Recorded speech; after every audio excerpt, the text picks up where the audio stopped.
Quand on parle de Mozart, il y a une image qui nous vient tout de suite en tête, celle du Wonder Kid, l'enfant prodige, le génie absolu. C'est une histoire qui nous fascine tous, qui est devenue un véritable mythe. Oui, mais voilà, cette image d'Épinal super romantique qu'on voit dans le film Amadeus, par exemple, l'idée d'un génie qui reçoit la musique directement des cieux, eh bien, elle est peut-être un peu trop belle pour être vraie. En fait, les historiens nous disent que la réalité, elle, est bien plus complexe. Alors la vraie question, c'est ça. Comment est-ce qu'on fabrique un génie comme Mozart? Si ce n'est pas juste un don du ciel, qu'est-ce qu'il y a derrière? Allez, on va essayer de décortiquer tout ça. Et pour commencer, le premier ingrédient, et c'est peut-être le plus surprenant, ce n'est pas Wolfgang lui-même, non, c'est son père, Léopold Mozart. On peut dire que l'histoire du prodige, elle commence d'abord avec son professeur.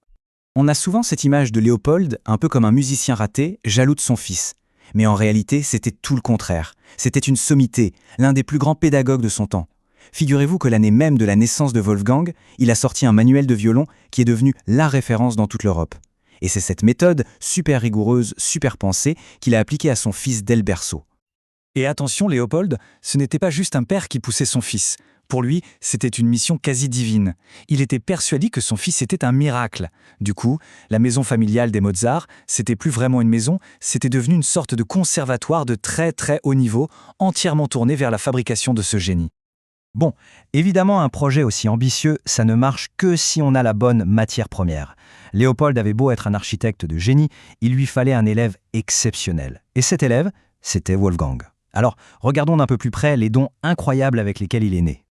Et là, c'est juste hallucinant. On parle d'un gamin qui maîtrise le clavier, le violon, l'orgue avant ses 4 ans. Il avait l'oreille absolue, une mémoire auditive photographique. Mais surtout, et c'est ça qui est dingue, il avait une pulsion créatrice. Ce n'était pas juste un interprète brillant, c'était un compositeur né.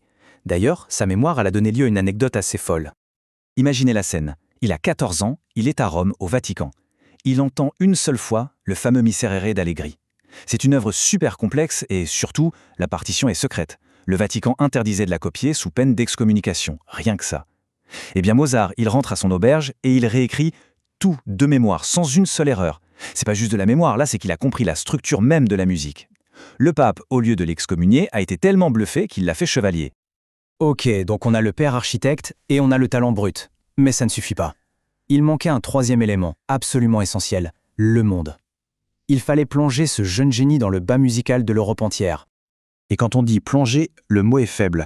Pendant plus de 3 ans, la famille a sillonné l'Europe. Le résultat ? Plus de 80 villes dans 10 pays différents avant même qu'il ait 10 ans. Ce n'était pas du tourisme, c'était une formation intensive, un marathon culturel qu'il a forgé comme rien d'autre. Cette tournée, c'était son université en fait. Chaque ville, chaque rencontre était une leçon. À Paris, il publie ses premières œuvres. À Londres, il y a cette rencontre déterminante avec Johann Christian Bach, un des fils de Jean-Sébastien, qui va énormément l'influencer. En gros, il a aspiré tous les styles de l'époque, la manière allemande, la grâce française, le chant italien. Et c'est ça le résultat final de ce voyage. Mozart a tout mélangé, tout synthétisé pour créer quelque chose de complètement nouveau, un langage universel. Sa musique, au fond, elle n'est ni vraiment italienne, ni allemande, elle est juste mozartienne. C'est la naissance du style classique parfait. Mais voilà, une enfance pareille, passée sur les routes, sous les feux des projecteurs, ça laisse des traces. Et une fois que l'enfant prodige est devenu un jeune homme, l'émerveillement a laissé place à une réalité beaucoup plus compliquée.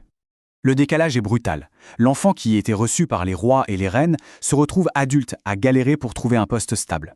Son patron à Salzbourg le traitait littéralement comme un domestique. En fait, le système qu'il avait créé, ce père omniprésent, cette vie de spectacle permanent, l'avait laissé totalement inadapté à la vie d'adulte. Il ne savait pas gérer les relations de pouvoir, il ne savait pas gérer son argent. Et pour finir, c'est intéressant de voir comment sa vie, son histoire est devenue une légende en soi, presque aussi importante que sa musique. C'est ce double héritage qui est fascinant. Cette légende du génie un peu magique a d'ailleurs donné naissance à un mythe très tenace aujourd'hui, le fameux effet Mozart. L'idée que si on fait écouter du Mozart à un bébé, il deviendra plus intelligent. Bon, la science a un peu douché cet enthousiasme. En réalité, l'effet de stimulation cérébrale à court terme, il existe, mais il n'a rien de spécifique à Mozart. N'importe quelle musique qu'on trouve entraînante peut produire le même effet. C'est une bonne illustration de la puissance du mythe Mozart, qui prend souvent le pas sur les faits. Au final, l'histoire de Mozart nous renvoie à une grande question. Le génie, Est-ce que c'est un miracle qui tombe du ciel ou est-ce que c'est une construction, le résultat d'une alchimie parfaite entre un don naturel hors du commun, une éducation d'une rigueur folle et des opportunités culturelles uniques? La vérité, comme souvent, et comme dans sa musique, se trouve probablement quelque part entre les deux.